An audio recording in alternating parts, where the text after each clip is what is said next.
미디어유스 김나연 기자, 지난 2월 21일 한국은행금융통화위원회는 기준금리를 0.25%포인트 인하해 2.75%로 결정했다. 2022년 8월 이후 처음으로 다시 2%대 금리를 다시 보게 된 것이다.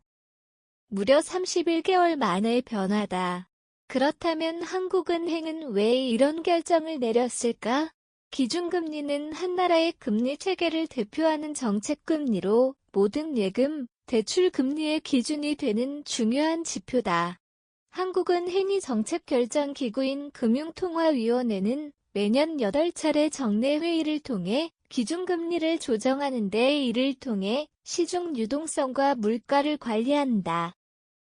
기준금리가 오르면 시중은 행위금리도 함께 올라 돈을 빌리기 어려워지고 시중에 풀리는 돈이 줄어들어 물가 상승과 소비, 투자를 억제하는 효과가 있다.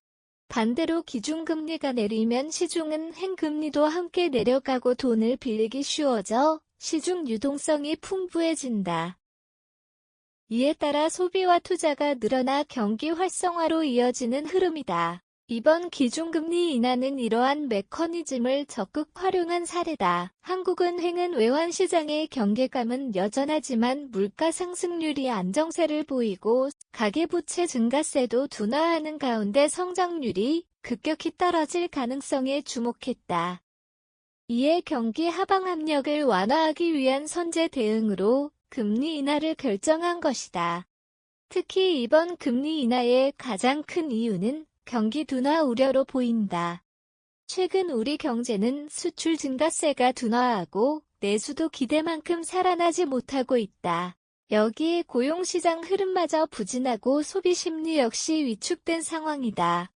이런 흐름이 지속되면 경제 성장률이 예상보다 크게 하락할 가능성도 있다.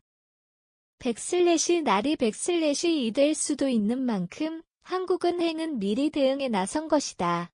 이번 금리 인하와 비교하기 위해 마지막으로 2%대 금리를 기록했던 2022년 8월 상황도 짚어볼 필요가 있다. 당시 한국은행은 기준금리를 2.50%로 올렸는데 지금과는 정반대로 가파른 금리 인상 기조를 유지하고 있었다. 이렇게 금리를 급격하게 올린 이유는 바로 물가 급등 때문이다. 한국은행이 당시 연차 보고서에 따르면 코로나19 이후 글로벌 공급망 차질 러시아 우크라이나 전쟁 등으로 원자재 가격이 급등했고 이에 따라 우리나라 물가도 빠르게 치솟았다.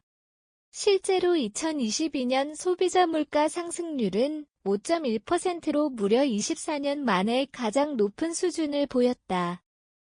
여기에 미국 등 주요국 중앙은행들이 앞다퉈 금리를 올리자 우리도 외국인 자금 유출과 환율 급등을 막기 위해 금리를 올릴 수밖에 없었다. 만약 금리를 제때 올리지 않으면 외국인 자금이 빠져나가면서 환율 급등과 금융시장 불안으로 이어질 수 있었기 때문이다. 특히 한국의 경우 가계부채 비율이 높아 물가를 잡지 못할 경우 부채 부담이 더 커질 위험도 컸다. 한국은행이 이러한 정책을 어떻게 운용해왔는지 자세한 내용은 한국은행에서 발간한 2022년도 연차보고서 바로가기에서 확인할 수 있다. 이처럼 기준금리는 100/ 그 이상의 의미를 가진다. 금리를 왜 올리고 내리는지를 알면 지금 우리 경제가 어디쯤 와 있는지 앞으로 어떤 방향으로 갈지에 대한 중요한 힌트를 얻을 수 있다. 결국 금리 결정은 100/ 앞도 내다보기 100/는 말처럼 수많은 경제 변수 속에서 균형을 찾는 일이다. 앞으로도 물가와 경기 그리고 대외 환경 변화에 따라 기준금리는 다시 오를 수도 내릴 수도 있다. 금리 조정의 배경을 이해하고 그 변화가 우리 경제와 일상에 어떤 파장을 일으킬지를 고민해보는 것이 좋다. 경제 흐름을 읽는 눈 멀리 보면 우리의 금융 생활을 지키는 든든한 자산이 될 것이다.